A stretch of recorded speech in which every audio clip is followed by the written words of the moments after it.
It's National Wheaties Week.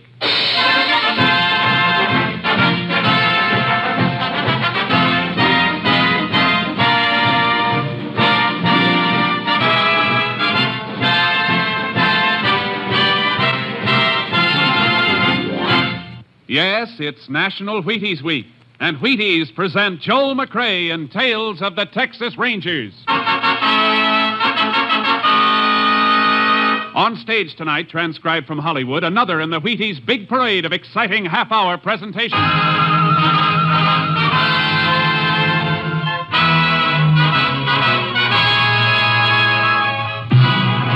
Tales of the Texas Rangers, starring Joel McCrea as Ranger Pearson.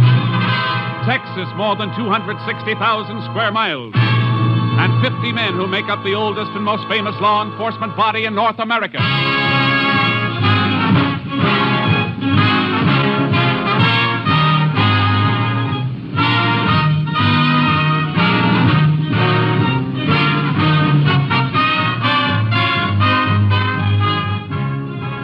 From the files of the Texas Rangers come these stories based on fact. Only names, dates, and places are fictitious for obvious reasons. The events themselves are a matter of record.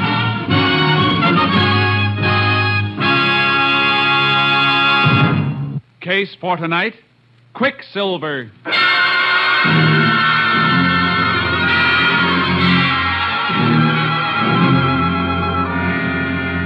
At 11:30 on the night of May 22nd, 1947, the Stockholm Ranch, located in the middle of Carson County, Texas, was darkened for the night when the occupants were awakened by the barking of a dog.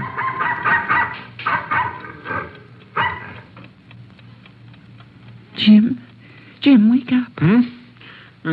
What's the matter, Flo? You hear Jeep bark? Oh, kinda. I was half asleep. It's funny. He barked and then shut up real fast.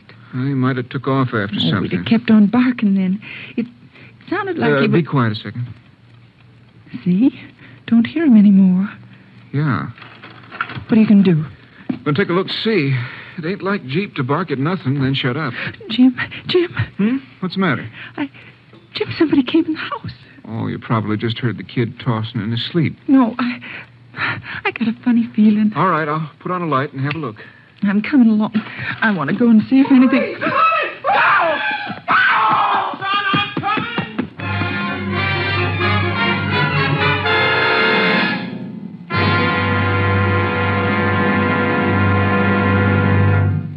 It's National Wheaties Week. Time to buy Wheaties, eat Wheaties, buy more Wheaties, eat more Wheaties. Time to join America in a brighter morning. Sure, it's National Wheaties Week. Everybody's eating them. You have some, too. Have them for fun. Have them for flavor. Have them for feeling good and working good and looking good. Have Wheaties for any reason at all, but get them. Whole wheat, crisp whole wheat, golden whole wheat. There's a whole kernel of wheat in every Wheaties flake. You try them. See how Wheaties at 7 can help at 11. It's National Wheaties Week.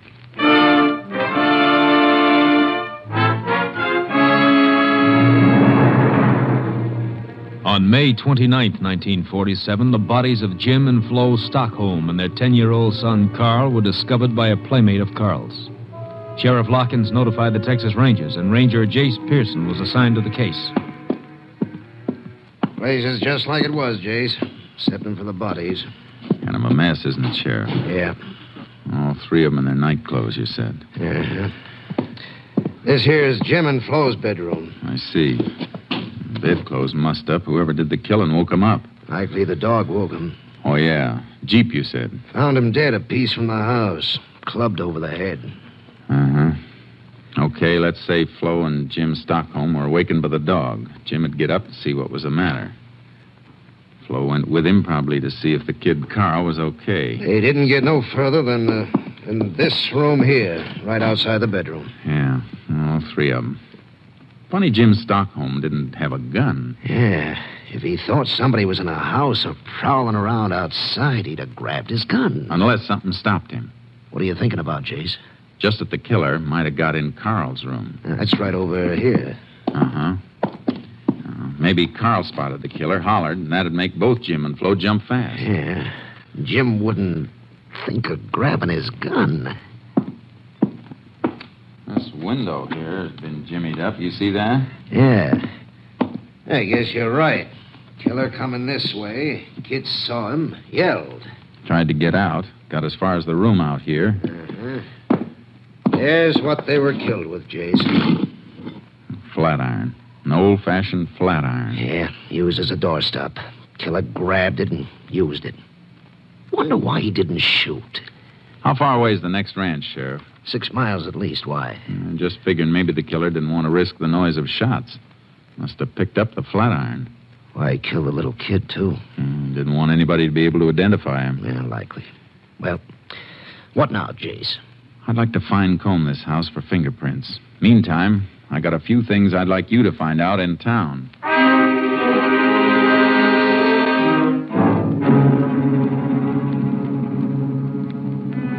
There were no fingerprints anywhere, except those we knew were of the murdered people. The motive for the crime was robbery. Jim Stockholm kept fairly large sums of money on hand to pay cash for whatever he bought. We didn't find a penny in the house. The whole thing looked hopeless, like the sheriff said when he came back to the Stockholm ranch. Yeah, the coroner can't give us much, Jace. Ain't no way of telling how long they've been dead. If we could find out what day the murders were committed, we'd have something. Not much, but something. Yeah, but how? How are you going to find that out? Nobody saw the Stockholms before they were killed? For sure. Jim went into town on the 22nd week ago. Out here, if nobody sees his neighbor for a week, ain't nothing thought about it. So the murders could have been committed any time between the 22nd and the day the bodies were discovered. That's the way it sizes up, Jace.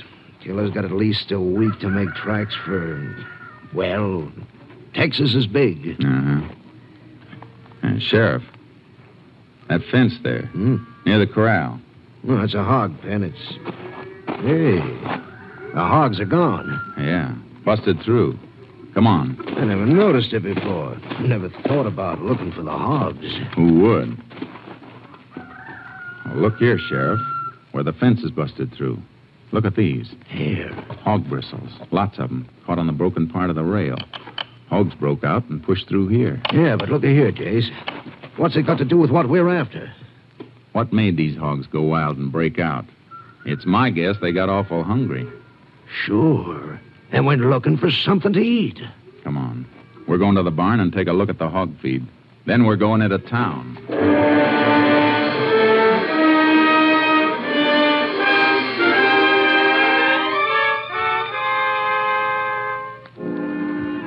We found 3 sacks of hog feed in the barn. 2 of them were full, unopened. The third had just about enough mash taken out for 1 feeding. Sheriff Larkins and I went into town. Then the sheriff asked a few questions I wanted answered, and I checked at the feed store. Sure, Jim Stockholm bought all his feed in here, Ranger. You remember when he was in last, ma'am? Bet I do. It's the last time anybody saw him. The 22nd? That's it. What'd he buy? 3 sacks of hog mash. Yeah, got all the information you wanted, Jason. Thanks, Sheriff. Now, ma'am, is there anything else you can remember about that day? Stockholm seemed troubled or anything? No, just stopped in for a minute. All he said was he had to get back with the mash. He was all out. Are you sure of that? Just as sure as I'm standing here. And you're sure it was the 22nd? I can make it real sure, Ranger. Got all my sales in this book. Let's see. 25th. Yeah, here it is. 22nd. 3 sacks of hog mash to Jim Stockholm. Thank you, ma'am. Let's go, Sheriff. You're sure welcome, Ranger. You helped a lot. What have you got, Jason? The Stockholms were killed on the 22nd. How do you know? Jim Stockholm bought these 3 sacks of feed on the 22nd. He said he was all out at the ranch. He had to get home and feed the hogs. We found 2 of the bags unopened. Yeah, and the third with only about enough mash out of it to give the hogs 1 meal. Which means he fed the hogs on the 22nd, but he didn't the next day or the next. Because he was dead. That's it. Now, we got a lot of checking to do, and it's all going to hinge around the 22nd.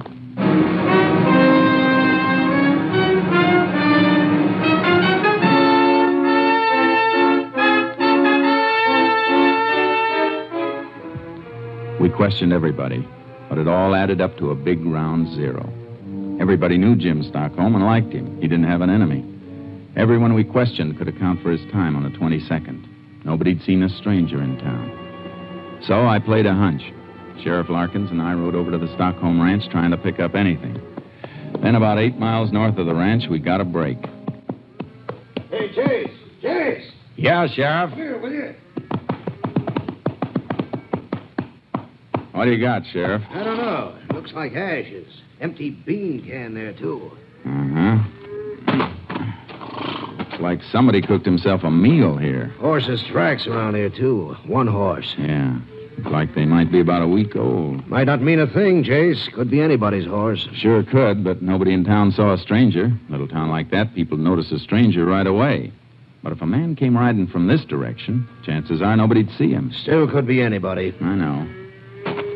Well, I'm going to take a real close look. Okay, I'll cover this part. Good. Sheriff, come here. Get something? I think so. Look. Tied his horse to this mesquite. See? The horse stood here, a piece of mesquite broken off. Oh, and here's something else. Take a look. Dirt. Just ordinary earth. Take a good look. It's different from the earth around here. It sure is. Different color and different texture. Sheriff, I got a hunch this dirt scraped off a boot when he got back in the saddle. Scraped off by a stirrup. Here's a bigger hunk of it. Yeah, reddish color. You ever see dirt like this around here? No. That hunk's got a funny shape. Packed in against the instep of a boot, it'd take this shape. You had any rain around here lately? Dry as a bone. There's only one way earth packs up in an instep if it's wet. The man who left this couldn't have come far. Come on. Let's see if we can find a couple of his footprints.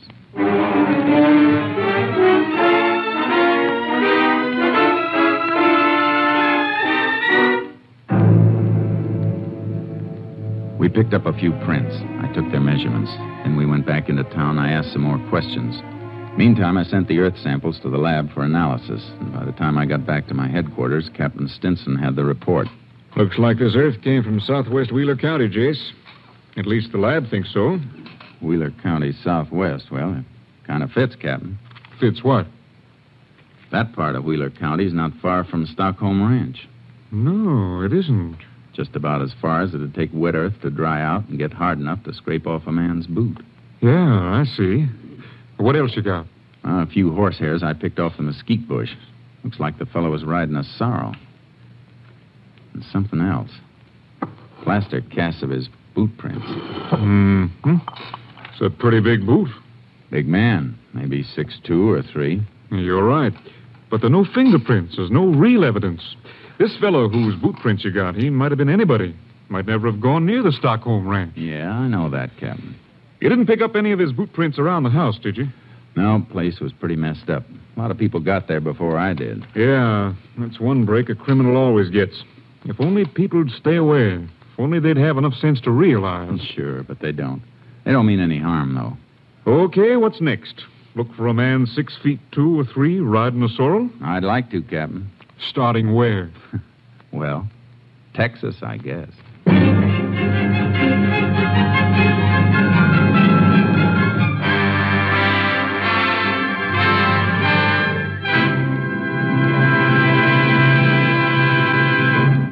It's National Wheaties Week. Yup. And in celebration of National Wheaties Week, when everybody eats Wheaties, even trombone players, here's that well-known radio musician, Abe Lincoln. Honest, his name really is Abe Lincoln. And here he is, stepping out from behind the scenes to say, Get your Wheaties. Oh, come on, Abe. You didn't come out from your trombone to say just that. No, but that's the idea. Folks, the Wheaties Big Parade has been bringing you some pretty solid entertainment this summer. I can say it because I've worked along with all the other fellows helping put this entertainment on the air. And now it's National Wheaties Week, and we hope that every one of you who's enjoyed these programs will go out and get your Wheaties. The backstage folks like me, the people whose voices you usually never hear, we'd sure like it if we thought you'd enjoy our programs enough to go out and get some Wheaties. If you like the Texas Rangers, buy a box of Wheaties on Monday, will you? Thanks, and good night, Abe. Remember, it's National Wheaties Week.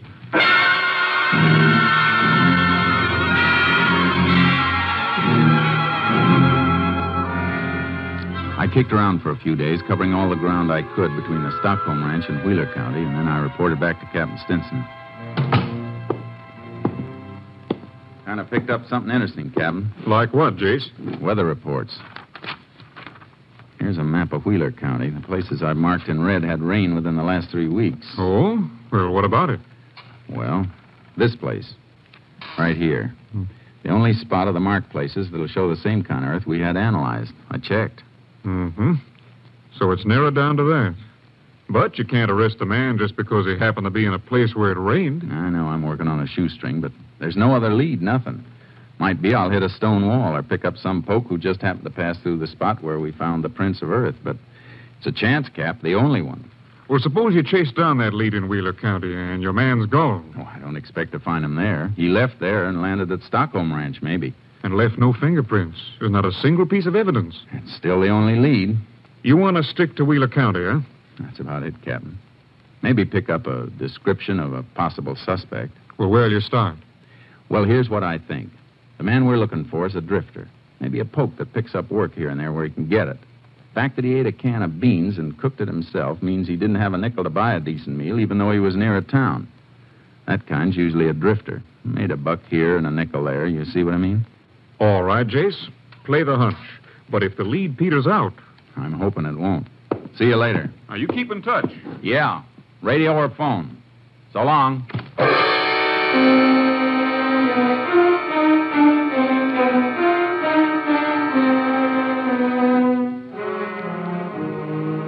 A little while later, I was in Wheeler County, southwest. I checked one ranch after another, some big, some small.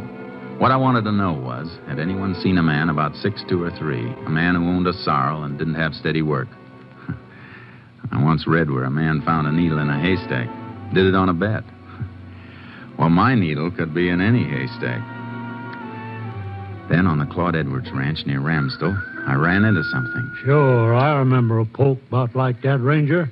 Big fella. Had himself a sorrel. Did he work for you, Mr. Edwards? Couple of days. Drifted in looking for something to do. I don't usually have work for more than my own hand, but this fella come in just about when I needed somebody else, and... What was his name? Orwell. Yeah, that was it, Orwell. Now, when was he here? Oh, let me see now. That'd be around the 19th, 20th. And when did he leave? He do something, Ranger? I don't know, Mr. Edwards, but I'd sure like to hear everything you know about him. Well, he worked for a couple of days, then come in asking for his pay. That was maybe the 22nd. Are you sure? Pretty darn sure. It's awful important. All right, I'm sure. We had a spell of rain about then. I had him mend the roof. He didn't like it none. Did he say where he was going? Anything at all? Didn't say, and I didn't ask. Just handed him his pay. Saw him in town later, dropping it in a card game. Then he lit out. All right. Now I want the best description of him you can possibly give me. Everything you can remember. What he looked like, how he talked, acted. I'll try, Ranger. But how you going about finding him? By now, he might be clear into Mexico. Any place. I'm going to do my best, Mr. Edwards. And I'm not sure that's going to be enough.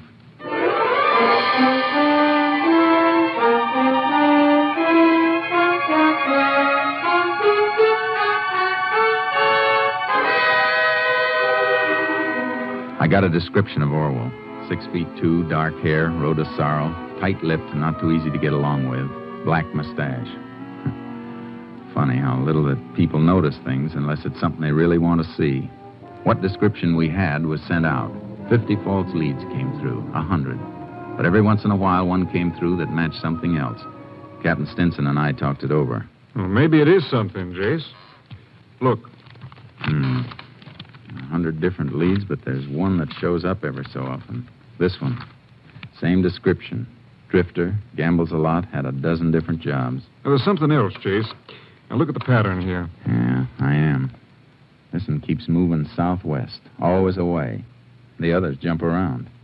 The last report came from San Carlo 2 days ago. Mm-hmm.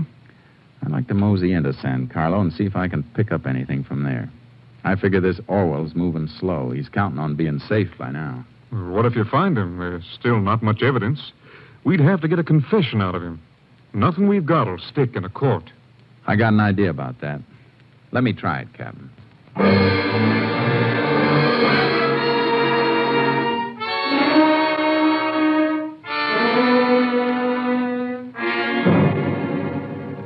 Carlo, I picked up a few more scraps about Orwell. From what I'd learned, I tried to think like the man I was trailing. Tried to figure out his next move. He gambled a lot, so every town I hit, I asked questions, went to ranches, and asked about poker games and crap games. Orwell was like Quicksilver. Yeah, he was here. Left. Uh-huh. He was there. Left after picking up a few dollars. But the pattern stayed the same. Always moving southwest. Then on the McMallet Ranch near the New Mexico border. Orwell? You say Orwell, Ranger? That's the name. He's riding a sorrel horse. Well, I don't like to say for sure, but I took on a fella named Orwell, and he did come in riding a sorrel. As soon as he hit the bunkhouse, he'd try to shake up a poker game. Where's he now? Well, I sent him out this morning to ride fence. Stock was getting through. How long ago did he leave? Oh, 3 or 4 hours, maybe a little more. Tell me something else. Oh, sure. What? Did he have any money when he left this morning? Well, funny you ask about that, Ranger. Matter of fact, it touched me for a $5 against any pay he had coming. He ought to be coming back soon now. Almost time for chow. He touched you for $5. He won't be back for chow. I'm going after him.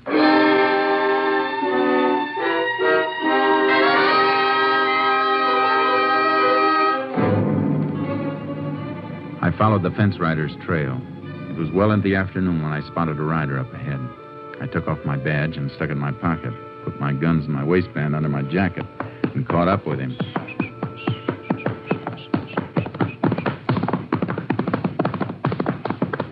Whoa, boy, whoa. Howdy. Who are you?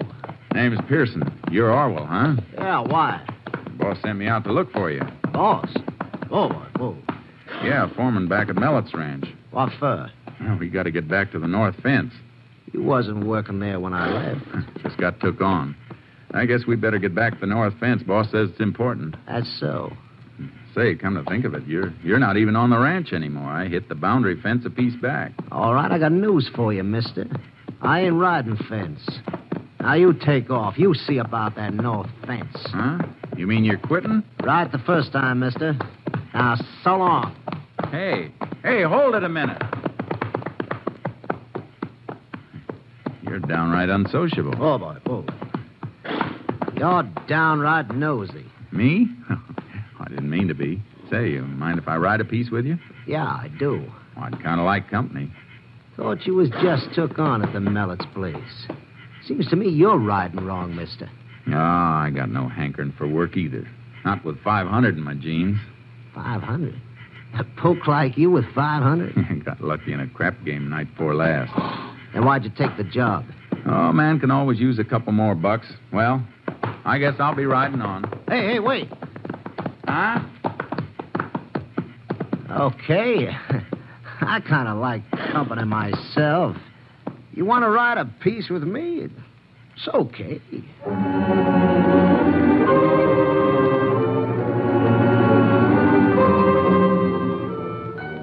We rode on the rest of the day, and I found out Orwell was planning to head into Mexico.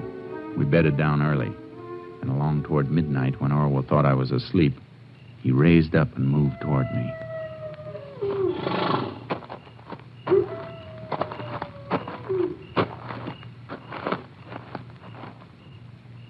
Hey, Pearson. Pearson, you sleeping?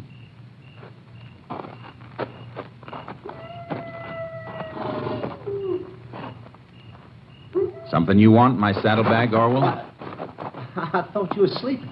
No. Don't reach for it, Orwell. I'll blow your head off. What are you getting this head up about? Man starts to go through my saddlebags when I'm sleeping, I get touchy. I'm just looking for cigarettes. No need for that gun. Yeah? Sure. Wasn't looking for 500, were you? You call me a crook? You name it, Orwell. You are touchy. Oh, okay. Put that gun away, Pearson. You're acting like a kid. I tell you, I was just looking for cigarettes. Sure. Guess I did maybe bust a strap. Okay, bring that saddlebag. Cigarettes are in it. Yeah, sure. Left or right one? All right. There you are. You open it this time. Hey, what you got in there? Stuff. Okay. Cigarettes are wrapped up in that piece of blanket. Help yourself. Well, thanks. Cigarettes in here? Feels like a ton of iron. Could be. Wait! Anything wrong, Orwell? It's a flat iron. Uh-huh. Funny thing to be carrying around. Why? I knew a man once carried around a cow skull tied to his saddle horn. Why are you carrying this? Dunno. Why are you asking? Who are you? I told you. Name's Pearson. Jace Pearson. Cigarettes are there. Help yourself. I don't want any. Suit yourself. Mind handing me that flat iron, Orwell? Why? I just want it. Go on. Go on, hand it to me. No. Hey, you're looking real pale, Orwell. You're not scared of coyotes, are you? Shut up. Iron makes a good nutcracker. Maybe I carry it for that. Shut up, I said. Go on, Orwell. Hand me the flat iron. Pick it up. It's not so heavy. It's heavy enough. Man could pick it up like this, lift it up over his head, and bring it down hard like... Why not? Why, you... No. Orwell, stand still. Don't run. Hold it, Orwell. I'm warning you. Hold it.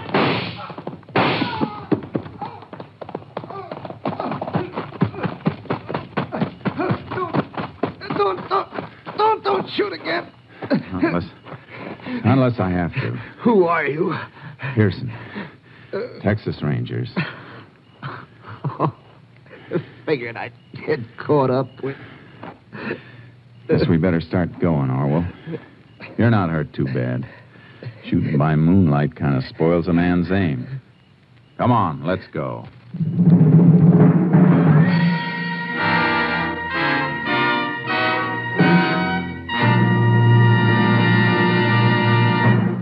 William Orwell confessed to the murders of Jim and Florence Stockholm and their son Carl. On July 15th, 1947, Orwell was convicted. His sentence, death in the electric chair.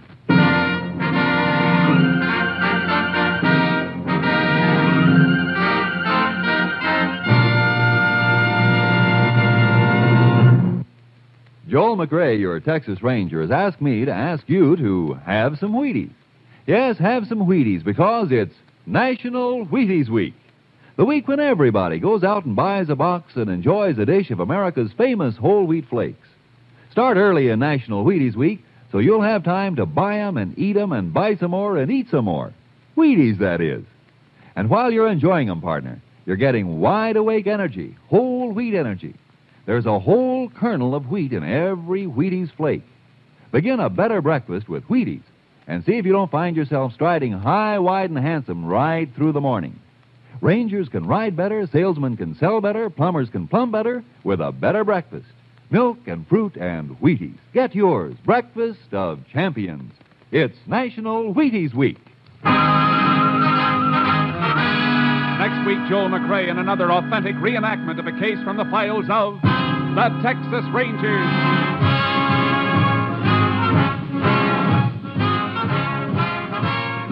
Joel McRae will soon be seen starring in the MGM production Stars in My Crown. Tonight's cast included Tony Barrett, D.J. Thompson, Byron Kane, Lou Krugman, and Russell Simpson. This story was transcribed and adapted by Russell Hughes, and the program was produced and directed by Stacy Keach. Hal Gibney speaking.